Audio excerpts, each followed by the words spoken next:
കേരളത്തെ ചുഴറ്റിയെറിയാൻ കൂറ്റൻ പ്രതിഭാസം വരുന്നു. സംസ്ഥാനത്തിന്റെ വിവിധ ഭാഗങ്ങളിൽ ഗസ്റ്റ് വിൻഡ് പ്രതിഭാസം മുന്നറിയിപ്പ് നൽകി. പ്രതിഭാസത്തിന്റെ ഭാഗമായി തിരുവനന്തപുരം, പാലക്കാട് ജില്ലകളിൽ അതിശക്തമായ ചുഴലിക്കൊടുങ്കാറ്റാണ് റിപ്പോർട്ട് ചെയ്തത്.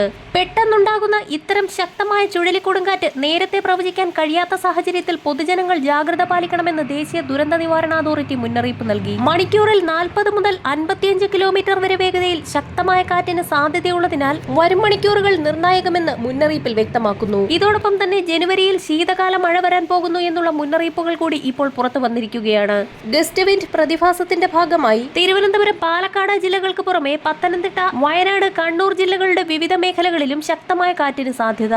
പകൽ സാധാരണയേക്കാൾ കൂടുതൽ ചൂട് അനുഭവപ്പെടുകയും ഇതോടൊപ്പം തന്നെ ശീതമഴയ്ക്കുമാണ് സാധ്യത. കേരളത്തിനൊപ്പം തമിഴ്നാട്ടിലും കൂടുതൽ മഴ ലഭിക്കും. ഗസ്റ്റ് വിൻഡ് പ്രതിഭാസത്തെ തുടർന്ന് തിരുവനന്തപുരത്തെ മലയോര മേഖലകളിൽ അതിശക്തമായ കാറ്റാണ് ഇന്നലെ റിപ്പോർട്ട് ചെയ്തത്. പൊന്മുടിയിൽ മരങ്ങൾ കടപുഴകി ഗതാഗതം തടസ്സപ്പെട്ടു. സംസ്ഥാനത്തിന്റെ വിവിധ പ്രദേശങ്ങളിൽ ഇന്നും വരും ദിവസങ്ങളിലും ശക്തമായ കാറ്റിന് സാധ്യതയെന്ന് കാലാവസ്ഥാ വകുപ്പിന്റെ മുന്നറിയിപ്പിൽ വ്യക്തമാക്കുന്നു. പാലക്കാട് ജില്ലയിലെ മണ്ണാർക്കാട്ടും ശക്തമായ കാറ്റിൽ വീടുകൾക്ക് നാശനഷ്ടമുണ്ടായി. കേരളത്തിൽ ഒറ്റപ്പെട്ടയിടങ്ങളിൽ ഇന്നും നാളെയും സാധാരണയേക്കാൾ 2 ഡിഗ്രി സെൽഷ്യസ് മുതൽ 3 ഡിഗ്രി സെൽഷ്യസ് വരെ താപനില ഉയരാൻ സാധ്യതയുണ്ടെന്നും തന്മൂലം സൂര്യാഘാതം, സൂര്യതാപം, നിർജ്ജലീകരണം എന്നിവയ്ക്ക് സാധ്യതയുള്ളതിനാൽ പൊതുജനങ്ങൾ ജാഗ്രത പാലിക്കണമെന്നുള്ള മുന്നറിയിപ്പ് കൂടി പുറത്തു വന്നിരിക്കുകയാണ്. പകൽ സമയം 11 മുതൽ 3 മണി വരെ സൂര്യപ്രകാശമേൽക്കുന്നത് ഒഴിവാക്കുക. ഗുരുതര രോഗമുള്ളവർ, ഗർഭിണികൾ, കുട്ടികൾ എന്നിവർ പരമാവധി പുറത്തിറങ്ങുന്നത് ഒഴിവാക്കുക.